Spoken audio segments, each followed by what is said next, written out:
반갑습니다. 원빈입니다. 세상의 모든 지식을 출세간의 지혜로 꽃피우기 위한 공부, 원빈스님의 도서관, 환희미소 시간입니다. 오늘은 단행본 한 권을 소개해 드리려고 하는데요. 인권도 차별이 되나요? 라는 책입니다. 구정우 지음이고요. 북스톤 출판사입니다. 표지에는 나는 괜찮다고 여겼던 당신을 위한 인권사회학 이렇게 소개하고 있고요. 나의 인권과 당신의 인권이 웃으며 싸우는 방법 이렇게 책을 소개하고 있습니다. 저자 소개를 좀 읽어볼게요. 구정우 성균관대학교 사회학과 교수 법조문과 판례를 통해서는 도무지 이해할 수 없는 인권에 대한 개인의 심리에 관심이 있다. 인권을 마주하는 개개인의 복잡한 심정을 좀 더 체계적으로 설명하려고 예측하려고 한다. 기업, 공공기관 등 사회 조직이 보여주는 인권 감수성 역시 주요 관심사다.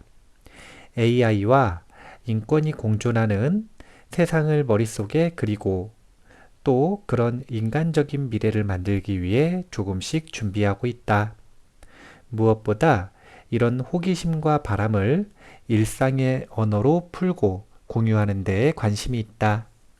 지난 10년간 국내외 연구자들과 함께 인권사회학 분야를 꾸준히 개척해왔다.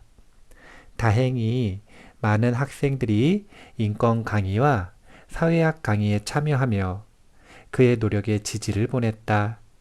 소크라테스식 문답 수업이 특징인 그의 강의는 미래를 능동적으로 개척하려는 많은 학생들로 넘친다. 2017년 성균관대 SKKU 강의상을 수상하였고 대외적으로는 2018년 미국 사회학회 글로벌 분과 운영위원으로 선출되는 등 탄탄한 국제연구 네트워크도 구축했다. 2015년에 만든 인권 감수성 테스트는 론칭 한 달 만에 2만 명이 참여해 화제를 낳았다. 최근에는 동료 연구자들과 함께 숫자로 보는 인권을 만들어 인권 자료와 정보를 일반인들과 공유하는 데 앞장서고 있다. 차곡차곡 정리된 천여 개의 인권 지표들이 시각적 볼거리를 제공한다. 저자 소개는 이 정도로 줄이는 걸로 하고요. 바로 책의 내용을 조금 소개를 해드리도록 하겠습니다. 일단 이 책을 선정하게 된 이유는 오늘 앞서 녹음을 했었던 책이 최재천의 공부라고 하는 책이었는데요. 그 책에서 학생들이 삶을 포기하고 하고 싶지 않은 공부, 하고 싶더라도 반강제적으로 교육 시스템에 자신의 삶을 바쳐야 한다라고 하는 것은 인권유린이다라고 하는 단어를 봤어요. 그래서 요즘에 인권이라고 하는 단어를 쓰나 보다 싶어가지고 검색을 해보니까 요즘 젊은 세대들도 그렇고 인권이라고 하는 단어를 정말 많이 쓴다고 하더라고요.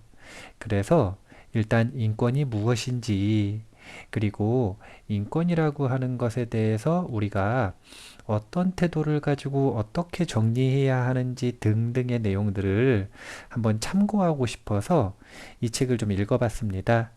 오늘 읽으면서 정리된 내용을 조금 같이 공유하도록 하겠습니다. 서문부터 읽어보겠습니다. 책머리에 저는 기자들의 전화를 많이 받는 편입니다. 사회학 교수이기도 하고 비교적 친절하게 응대하기 때문인 것 같습니다. 아무래도 사회부나 문화부 기자들이 연락을 많이 하는데 대부분 20대, 30대입니다.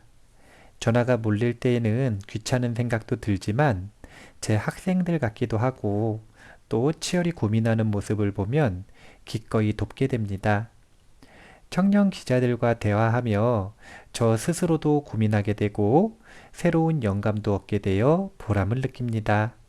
세어보지는 않았지만 지난 7, 8년간 줄잡아 1000회 가까이 신문 방송 인터뷰에 응한 것 같은데요. 이때마다 제 생각과 관점을 대중과 좀 더 깊이 있게 나누고 싶다는 생각을 했습니다. 무엇을 어떤 관점으로 나눌 것인가? 인권이라는 키워드가 자연스럽게 떠올랐습니다. 개인적으로 인권을 오래 연구하기도 했고, 지난 몇 년간 우리 사회를 고민스럽게 만든 이슈가 결국 인권과 마주한다는 생각 때문이었습니다.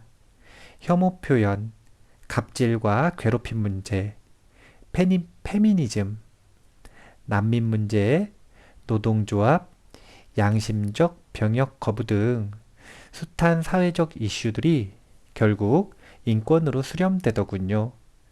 최근 우리 삶의 곳곳에 들어와 있는 인공지능과 디지털 기술도 결국 사람들 그리고 그들의 인권이 중심이 되지 않으면 매우 위험할 수 있겠다는 생각이 들었습니다. 그런데 한 가지 고민스러운 부분이 있었습니다.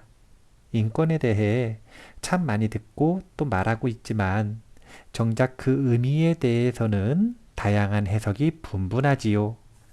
국민뿐 아니라 연구자들도 마찬가지입니다.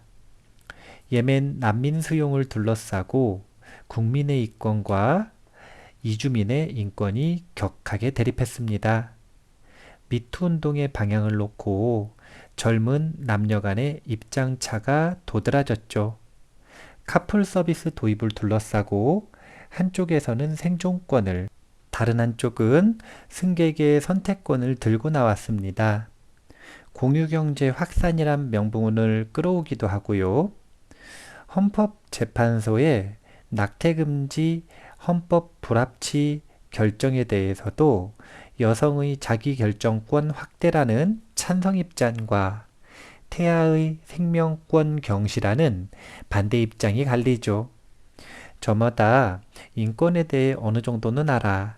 나 정도면 인권을 지키는 사람이지라고 생각하지만 정작 문제는 풀리지 않고 편견과 대립의 그늘에 머물러 있는 우리의 모습을 보게 됩니다.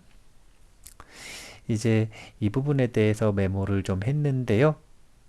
이 다양한 사회 문제를 접하는 저자 입장에서 그런 다양한 사회 문제들을 풀어나가는 키워드로 무엇이 적절할까라고 하는 부분에 대해서 고민을 하다가 인권이라고 하는 키워드가 이 사회 문제를 해결하는 데 있어서 기준이 될 수 있을 것 같다라고 생각을 했다고 합니다. 물론 저도 이제 인권이라고 하는 것에 대해서 공부를 해보니까 충분히 기준이 될 만하다라는 생각을 합니다. 그런데 기준이 된다라고 하는 것에는 반드시 필요한 요소가 있는데 그게 뭐냐면 명확성입니다.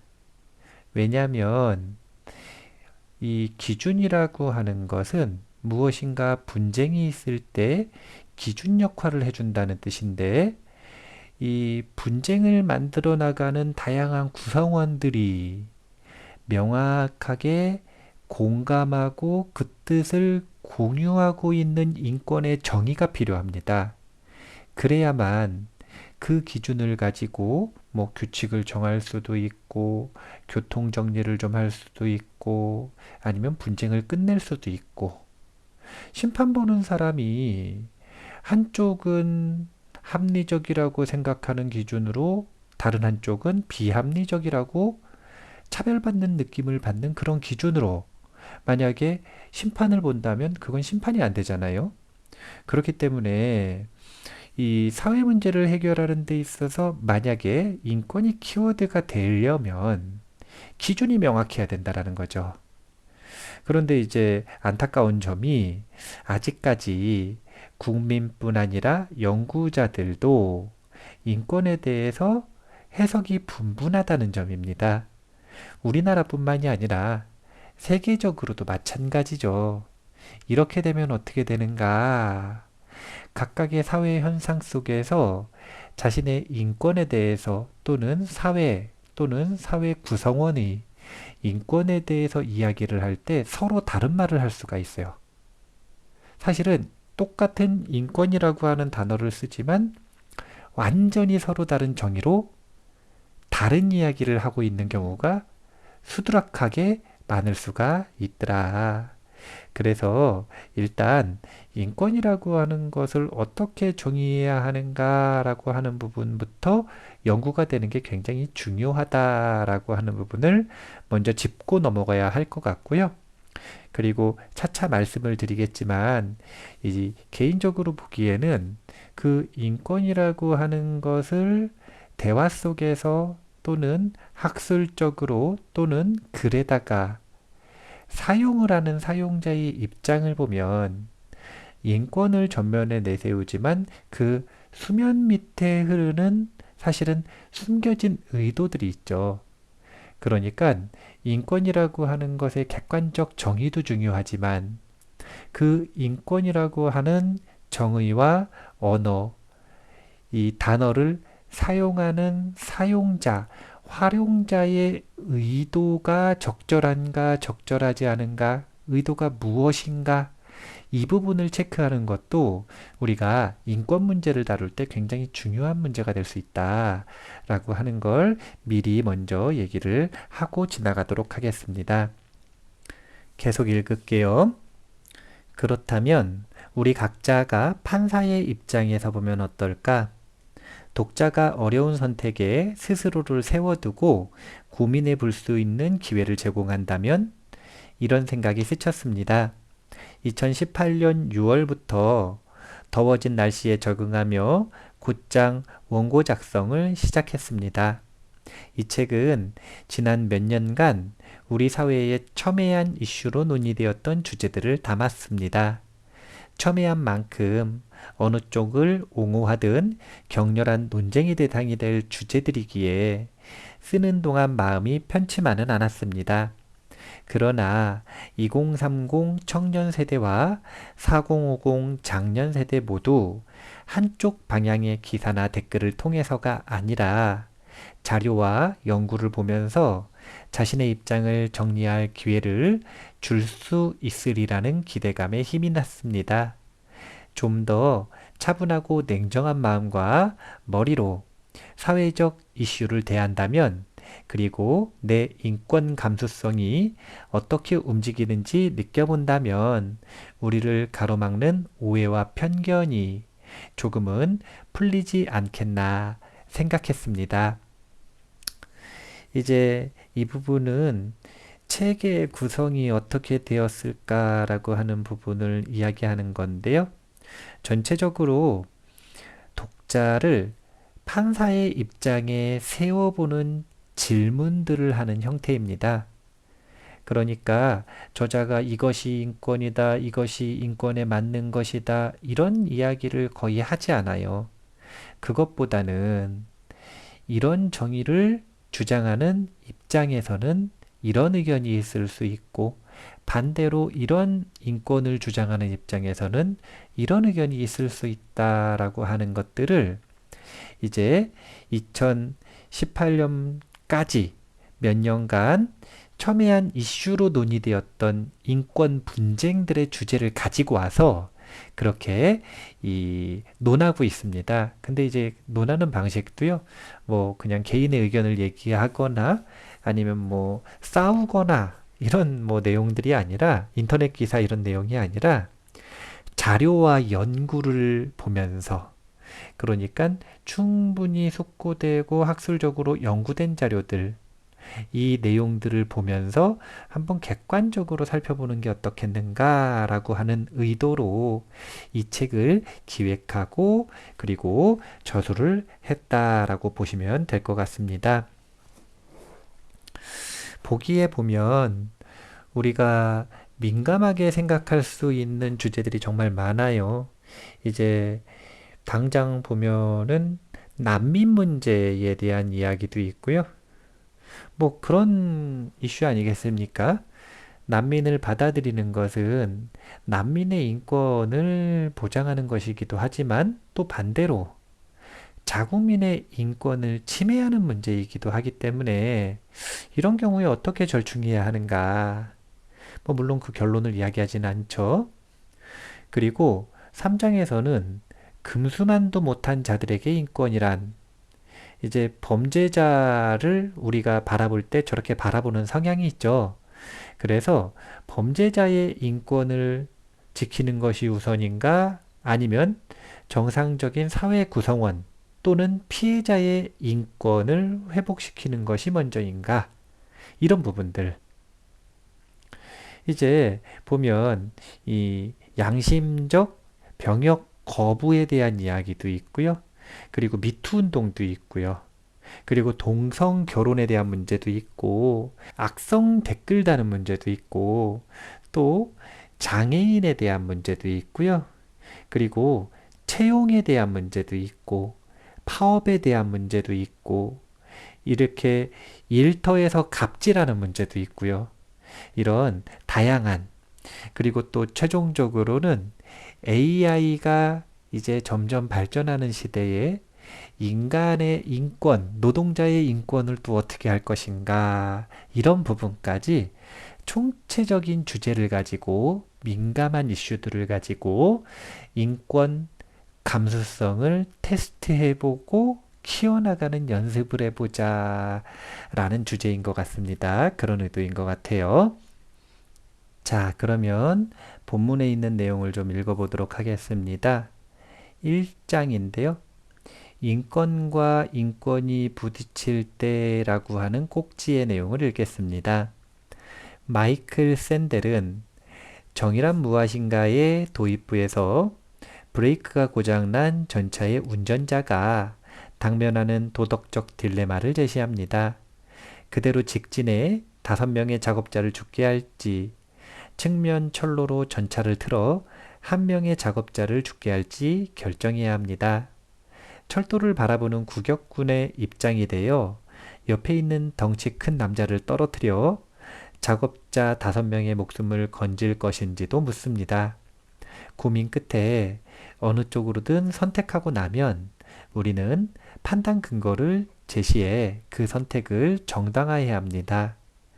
인권에 관한 판단도 마찬가지입니다. 개개인의 미덕에 기대기에 앞서 우리가 특정 상황에서 왜 인권의 원리를 앞세워야 하는지, 이러한 판단을 정당화하는 원칙은 무엇인지 생각해 보아야 합니다. 특히 양쪽 입장이 모두 인권적이라고 생각될 때 한쪽을 선택하기 위해서는 나름의 원칙이 필요합니다. 인권과 관련된 국제적 규범이나 기준, 관련 법령을 끌어오는 것이 출발점이 될 수 있습니다. 개인의 기본권 보호를 규정하는 헌법과 취약계층의 권리를 보호하는 각종 법령을 공부하는 것도 도움이 됩니다. 그러나 인권은 종종 매우 어려운 선택과 판단을 요구합니다. 지식과 법체계로 인권을 이해하는 것은 필요 조건일 뿐 충분 조건은 되지 못하는 이유입니다. 인권과 경쟁하는 사회적 가치는 무엇인지, 그 가치의 철학적 기반은 무엇인지를 따져볼 수도 있습니다. 경제적 풍요를 정당화하는 자본주의 논리, 국가의 질서를 우선시하는 안보 논리, 사회적 위계를 정당화하는 문화 논리는 얼마나 단단하게 뿌리내려 있는지요. 이러한 가치들이 인간의 존엄성 기준과 상충할 때 어떻게 판단하고 대응해야 할지 혼란스러울 때가 많습니다. 또 내가 중시하는 인권과 다른 사람들이 앞세우는 인권이 충돌하는 경우도 있죠. 어떤 사람은 자신의 반려견도 존엄성이 있다고 믿지만 다른 사람의 반려견은 반려견일 뿐이라며 일축합니다. 잘 단속하라고 하면서요. 인권과 관련된 갈등이 점점 깊어지는 우리 사회에는 어려운 상황을 회피하지 않고 어떻게 판단하는 게 올바른지 성찰하는 용기가 필요합니다. 나아가 적극적으로 사고 실험을 해봄으로써 내가 추구하는 인권을 양보하기도 하고 다른 사람이 따르는 인권에 귀 기울이기도 해야겠죠. 혼란스러운 상황에서 다양한 인권적 판단을 경험하면서 자연스럽게 인권 감수성도 강화됩니다. 중요한 단어가 나왔습니다. 인권 감수성이에요. 이제 이 책에서는 인권 감수성이라고 하는 표현을 자주 쓰는데요. 이제 인권 감수성은 다양한 구성 요소로 이루어져 있습니다. 그 중에 첫 번째가 바로 이 인권에 대한 국제적 규범이나 기준, 관련 법령 등 이러한 인권에 대한 지식과 법 체계. 그러니까 이 인권이라고 하는 것이 무엇인지 사회적으로 통용되는 기준, 이것이 이 인권 감수성을 이루는 데 있어서 첫 번째 요소가 될 수가 있다. 앞서 이야기했던 것처럼요, 이런 법 체계, 지식, 이런 부분들이 분명히 인권이라고 하는 키워드를 놓고 서로 이야기를 할 때 기준이 될 수가 있습니다. 그렇기 때문에 가치가 있는 거예요. 그런데 인권 감수성이라고 했잖아요. 감수성. 이건 단순히 지식과 법 체계를 의미하지는 않겠죠. 이게 최소 조건이에요. 이 기준을 가지고 이야기를 하되 보면 언제 문제인가? 가치가 충돌할 때 문제입니다. 지식과 지식이 충돌할 수도 있고요. 그러니까 기준과 기준이 충돌할 수 있고요. 또는 기준과 기준이 아니라 그 기준을 이야기하는 사람들의 판단과 입장이 충돌할 수도 있습니다. 그러니까 감수성이라고 하는 것은 그런 기준과 기준이 충돌할 때 다른 기준을 받아들이고 이해할 수 있고 또 사람과 사람의 입장이 충돌할 때 역시 그 입장을 왜 선택하게 됐는지 공감하고 이해할 수 있는 그런 능력들을 얘기합니다. 그렇기 때문에 크게 보면 두 가지 요소로 이루어질 수가 있다. 첫 번째는 지적 기준, 법 체계와 지식에 대한 지적 기준. 그 다음에 두 번째는 충돌이 일어날 때, 분쟁이 일어날 때 상대편, 그리고 사실은 상대편뿐만이 아니라 자기 자신의 입장조차도 조금 더 객관적이고 입체적으로 바라보면서 이해할 수 있는 능력, 이런 것들이 인권 감수성을 이루는 중요한 축이 된다라고 하는 것을 이야기를 하고 예시를 한번 보도록 하겠습니다. 사실은 저도 예전에 기억이 나는 일인데요. 한번 이야기해 볼게요. 예를 들어 볼까요? 이성적 판단을 요구하는 좀 더 어려운 문제들을 살펴보겠습니다. 2015년 12월 2일 LA 샌버나디노 시의 한 장애인 복지시설에 괴한이 나타나 총을 난사해 14명이 죽고 22명이 다쳤다. 경찰은 테러로 규정하고 용의자인 샤예드 파룩과 그의 아내 타시핀 말리크를 즉각 검거했다. 파룩은 시리아와 소말리아 무장단체와 연락을 주고받은 것으로 추정됐고 말리크는 사건 당일 SNS에 이슬람 국가에 충성을 서약한 것으로 밝혀졌다.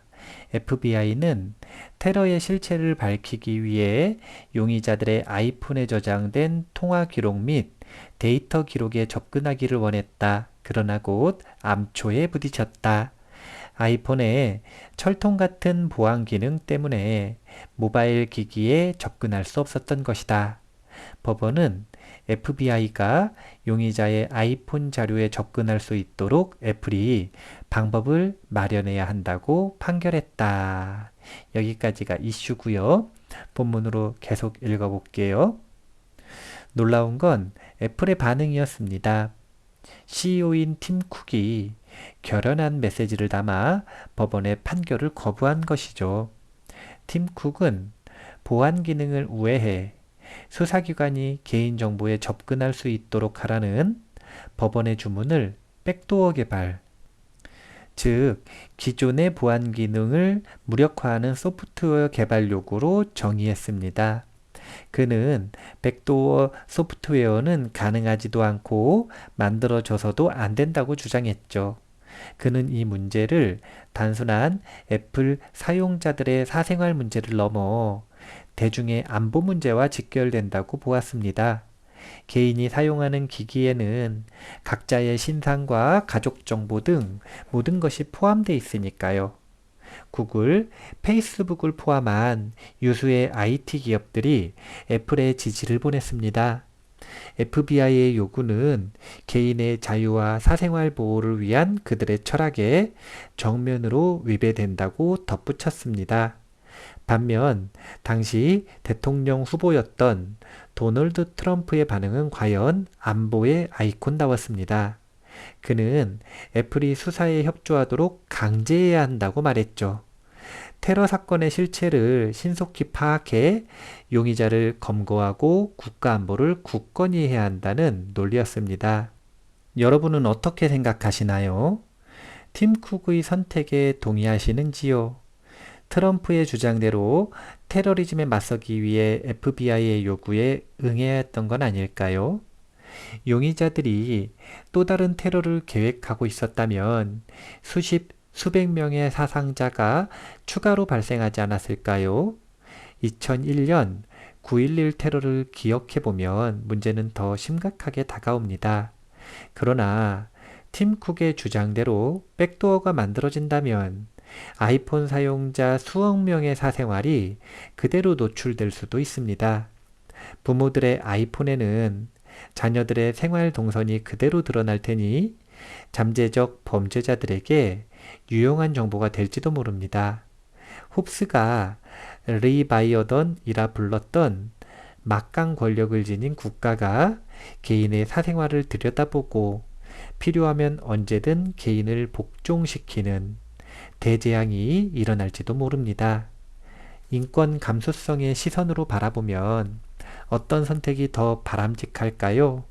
결코 쉽지 않은 선택입니다. 책에서는 예고했던 대로 이 독자 여러분들을 판사의 입장으로 가지고 갑니다. 데려다 놓습니다. 어떤 판결을 내리실 건가요? 애플이 개인정보 보호를 주장하고 있는 것, 그 권리를 주장하고 있는 것, 그거 말고 국가에서 국가 보안을 주장하고 있는 것, 어느 쪽에 손을 들어주시겠습니까? 앞서 이야기했던 대로 이런 내용들에 대한 판단을 내리고 사실은 서로 의견을 맞춰 나가려면 인권 감수성이 필수라고 했죠. 그 중에 첫 번째 축은 다름 아니라 인권에 대한 지식과 법체계에 대한 지식들입니다. 그래서 인권이라고 하는 단어의 다양한 해석들 간단하게 소개를 좀 해드리겠습니다. 본문에 있는 내용들인데 제가 발췌해서 읽어볼게요. 천부인권이라는 말 참 많이 들었지요. 하늘이 부여한 권리라는 뜻입니다. 인간은 나면서부터 불가침의 권리를 가진다는 자유주의 사상가 로크의 생각이 이를 잘 함축합니다.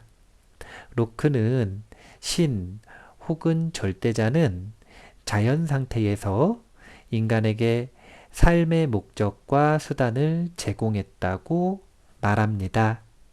권리는 삶의 목적을 충실히 달성하기 위해 반드시 필요하다고 전제되죠. 생명을 인정받을 권리, 자유롭게 살아갈 권리, 재산을 소유할 권리 등 권리는 다양한 모양새를 갖춥니다. 로크에 대한 이야기고요. 또 루소에 대한 이야기가 나옵니다. 평등주의자이자 박애주의자로 알려진 루소는 어떻게 생각했을까요? 그도 자연 상태의 개인은 원하는 것을 무제한 취할 권리가 있다고 봤습니다.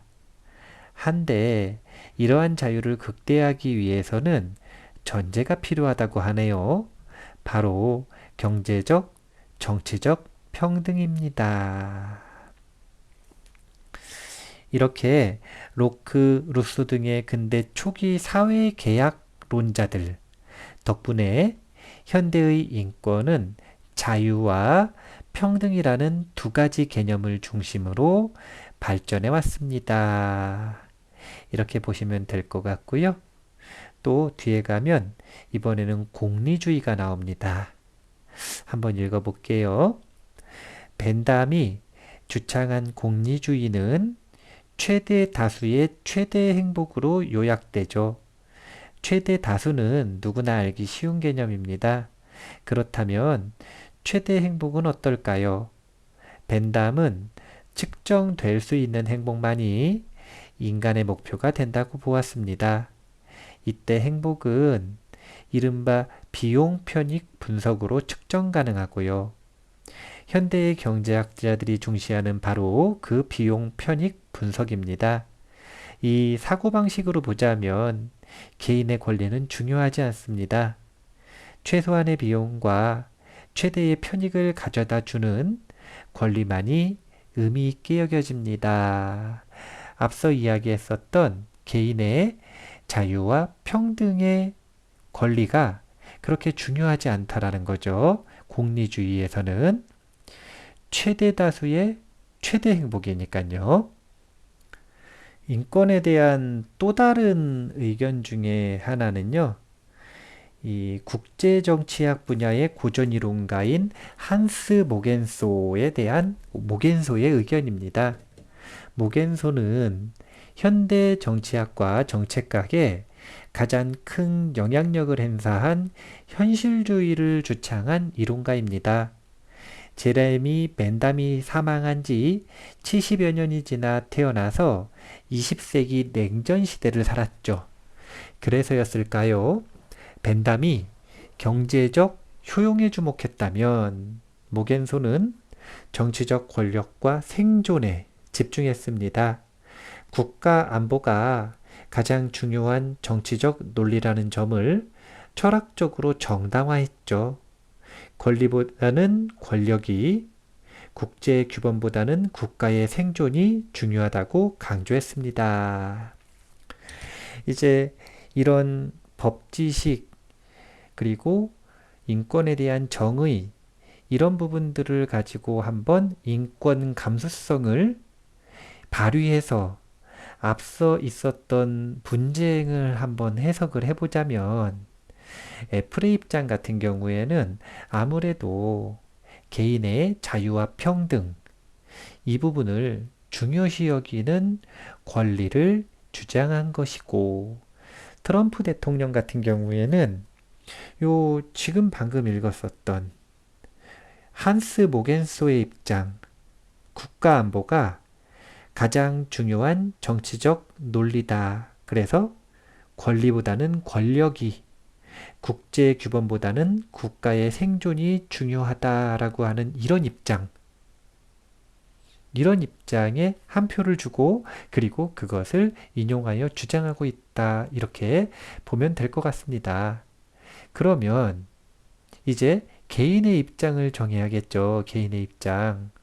지금 만약에 이 사건을 이 판결을 내려야 되는 판사의 입장이라면 어떤 법 체계를 적용하는 것이 더 합리적으로 보이고 그렇기 때문에 어떤 입장에 손을 들어줄 것인지 이런 부분들을 고민하고 그리고 자신의 입장뿐 아니라 또 상대의 입장까지도 여러 입체적인 방향에서 감수성 있게 공감하면서 물론 판단은 따로 하는 것입니다.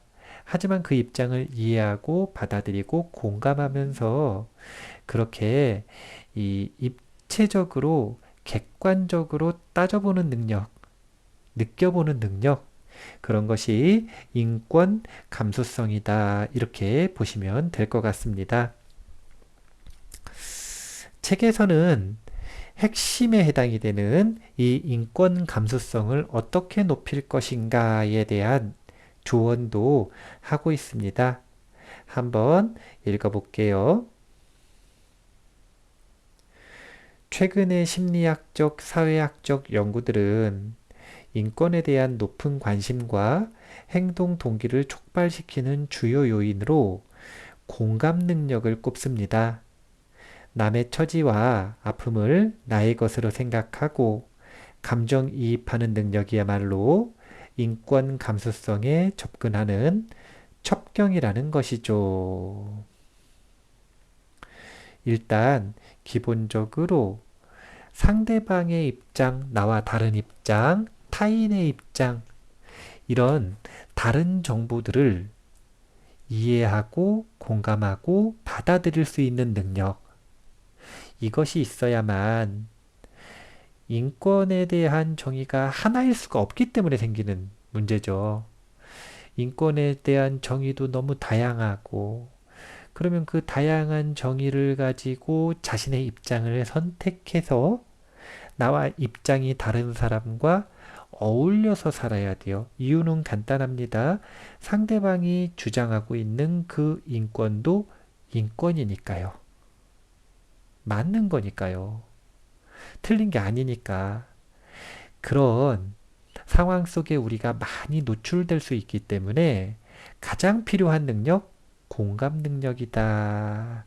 인권 감수성을 키워나가는 데 있어서 가장 중요한 능력, 그것은 공감 능력이다.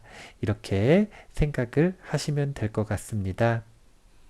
본문을 좀 더 읽어볼게요. 뒤로 넘어갔는데요. 인권 감수성은 일상의 구석구석에 적용되는 매우 현실적인 개념입니다.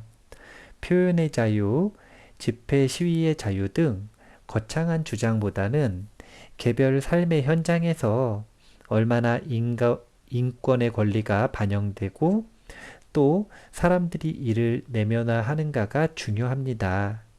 이 때문에 인권 감수성은 인권 지식이 있다고 해서 저절로 높아지지 않습니다. 따뜻한 마음만 가지고도 안 되고요. 앞서 살펴본 애플의 CEO 팀 쿡과 FBI 간의 논쟁은 인권을 확대하기 위한 선택이 얼마나 어려운 과정인지를 잘 보여줍니다. 청와대 인근 100m 집회를 둘러싸고 개인이 향유하는 집회 시위의 자유와 공동의 안전은 또다시 첨예하게 대립했습니다. 법원은 개인의 집회 시위의 자유를 좀 더 확대하는 방향을 선택했고 결과적으로 긍정적인 정치 사회적 변화를 낳았지만 집회 시위 자유의 확대와 평화로운 주거를 향유할 권리 간의 갈등은 여전히 진행형입니다. 단단한 인권 감수성을 키워나가고 이것을 민주사회를 만들어가는 씨앗으로 삼고자 한다면 인권은 이러한 어려운 사고와 선택의 테스트를 통과해야 합니다. 허울 좋은 지식의 묶음으로서 그럴싸한 국제적 규범으로서의 인권이 아니라 어려운 사고와 선택을 통과한, 그래서 우리 일상에서 질긴 생명력으로 살아 숨쉬는 가치여야 하는 거죠. 혹시 내가 아는 인권이 차별이 되지는 않는지 계속해서 물어야 합니다. 이게 바로 인권 감수성의 두 번째입니다. 이제 이 기본적인 지식의 기준 그리고 공감 능력을 바탕으로 해서 객관적이고 입체적인 입장에서 사고하는 것을 통해 무엇을 해야 하냐면 자기 자신을 설득해야 합니다. 그냥 단순하게 자기 자신을 덮어놓고 믿는 게 아니라 이렇게 되면 어떻게 되냐면 인권을 들어서 그냥 자기 자신의 입장을 합리화하고 싶고 주장하고 싶은 고집이 되는 것이죠. 그것이 아니라 상대방도 인권이 있지 않습니까? 그렇다면 보다 합리적이고 보다 민주적인 서로 간의 인권을 최대한 보장하는 방법을 머리를 싸매고 고민을 해야 한다라는 것이죠.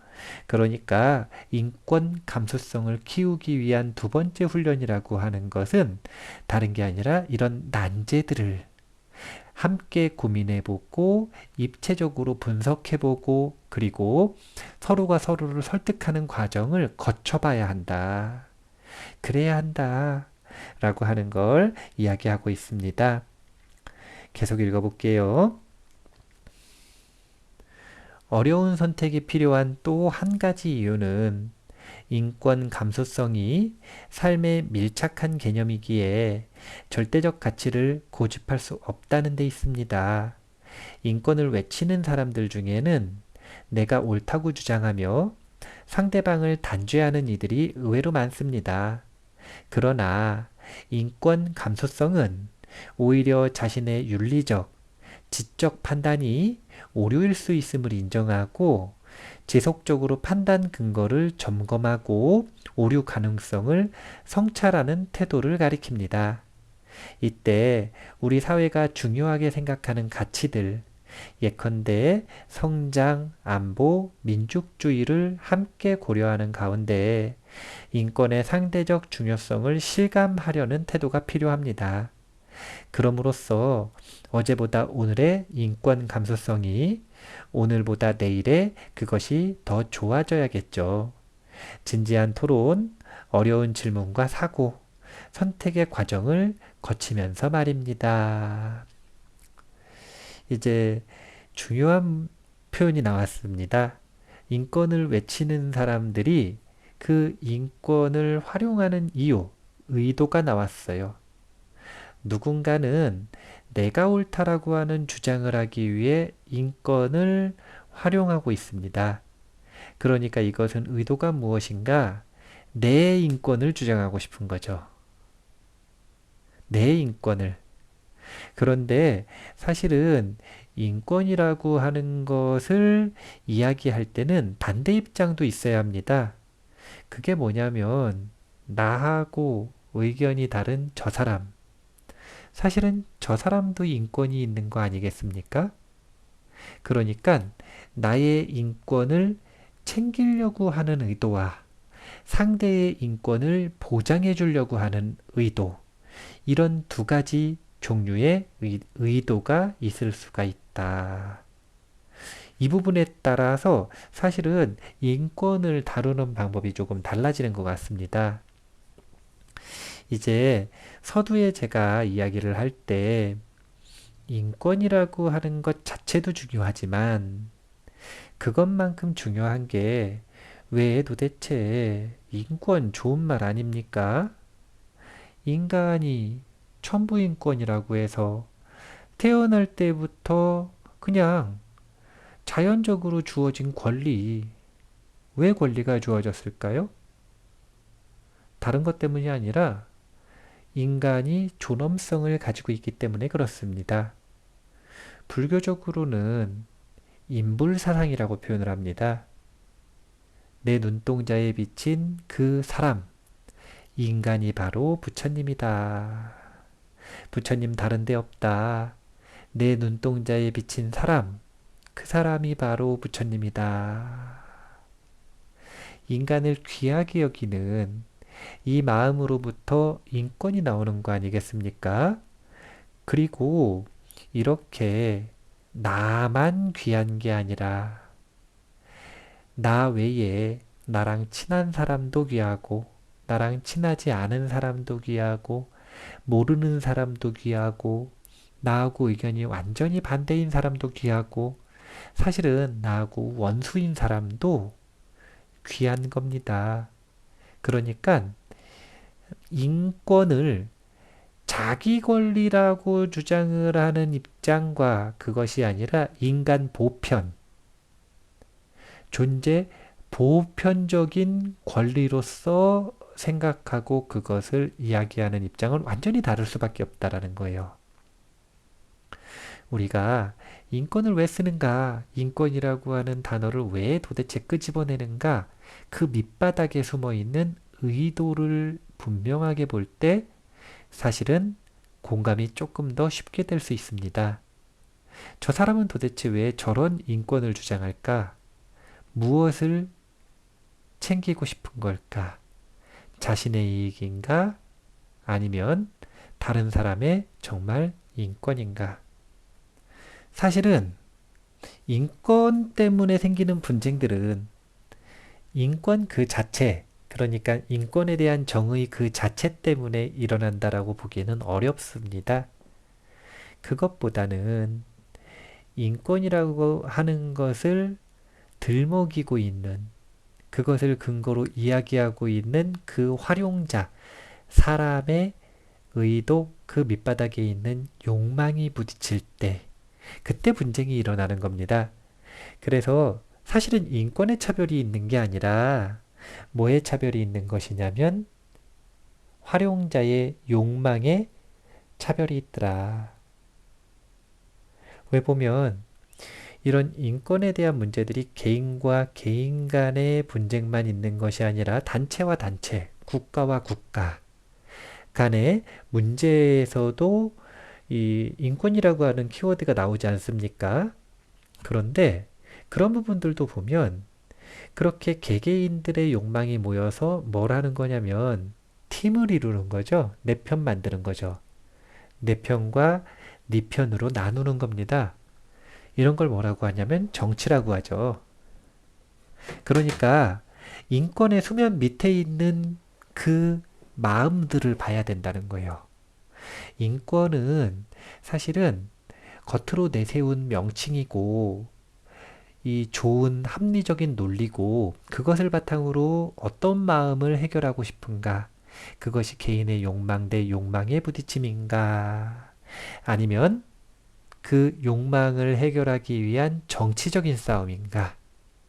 이런 부분들을 꿰뚫어 볼 수가 있어야 돼요. 이런 것들이 인권 감수성을 키우는 데 있어서 사실은 정말 중요한 요소가 됩니다. 이제 책에서는 이런 이야기를 하는지 제가 잘 모르겠고요. 제가 보기엔 그렇습니다. 그렇다고 이제 제 입장을 좀 소개를 해드리는 걸로 하고요. 이제 뒷부분에 에필로그 부분으로 넘어가도록 하겠습니다. AI의 인권 감수성은 어떻게 키워주지? 이런 꼭지의 제목으로 나와 있는데요. 이제 신기술이 발전함에 따라 그 신기술 때문에 생기는 인권 문제에 대해서도 이야기를 하고 있고 또 신기술이 발전 속도가 늦는 이유에 대해서 사회적으로 뭐 인권이다, 법률이다 이런 다양한 규제들 때문에 신기술의 발전이 더딘 문제 이런 문제도 논하고 있습니다. 그런데 이제 특히 이 이슈로 꼽아서 이야기하고 있는 것이 개인정보 규제에 대한 문제입니다. 그래서 그 부분에 대해 이야기하고 있는 결론적인 부분을 조금 읽어드리려고 하는데요. 무작정 개인정보 규제를 완화하는 것은 결코 바람직하지 않다는 견해가 설득력을 얻고 있습니다. 개인정보 보호가 마치 기업의 발전을 막고 4차 산업혁명의 앞길에 재를 뿌리는 악마적 규제인 것처럼 접근하는 것은 불합리하다는 견해죠. 오히려 정보 주체들이 개인정보 통제권을 실질적으로 행사하도록 돕는 것이 중요하다는 겁니다. 이렇게 개인정보가 필요한 기업들이 있습니다. 그 기술을 발전시키기 위해서는 막대한 양의 데이터베이스가 필요한 거죠. 빅데이터가 필요합니다. 그런데 개인정보 규제법이 있기 때문에 개인의 정보들을 그 빅데이터를 함부로 넘길 수가 없는 거죠. 이런 부분들이 인권의 문제로 해석이 되고 있습니다. 그런데 아까 제가 이야기했죠. 그 인권의 문제를 끄집어내는 그 밑바닥에는 의도가 있더라. 그것이 개인 대 개인이든 개인 대 단체든 단체 대 단체든 분명히 개인의 욕망과 그 욕망에 따른 뭐가 있냐면 정치가 있더라 이거예요. 이제 기업과 이런 법률 문제 간에 상호 이 어떤 의도가 부딪히는가 이것을 놓고 본다면 사실은 이익이죠, 이익. 이익입니다. 요즘에 이슈가 되고 있는 기본소득제라고 하는 개념 있죠. 그 기본소득제가 성립이 될 수 있는 가장 근본적인 이유가 무엇인가? 다른 것 때문이 아니라 기본소득제가 이루어지려면은요, 개인이 자신에게서 발생하는 데이터, 이게 뭐냐면 개인정보죠. 이 개인정보를 특정 집단에게 제공하겠다라고 하는 계약을 해야 될 겁니다. 이게 뭐냐면 자신의 정보를 파는 겁니다. 신기술들은요, 반드시 막대한 양의 데이터가 필요합니다. 그 데이터를 바탕으로 해야만 그 기술이 구현되는 거죠.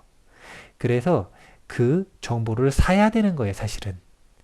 그런데 아직까지 개인이 먹고 마시고 말하고 행동하고 어떤 선택을 하고 병이 있고 없고 고치고 낫고 이런 모든 데이터들, 정보들 이것들이 경제적인 가치가 있다라고 하는 교육이 안 되어 있으니까 지금 어떻게 하고 있는 거냐면 사실은 불공정하게 기업들이 또는 단체가 그 데이터를 이걸 뭐라 그러죠? 헐값에 사간다.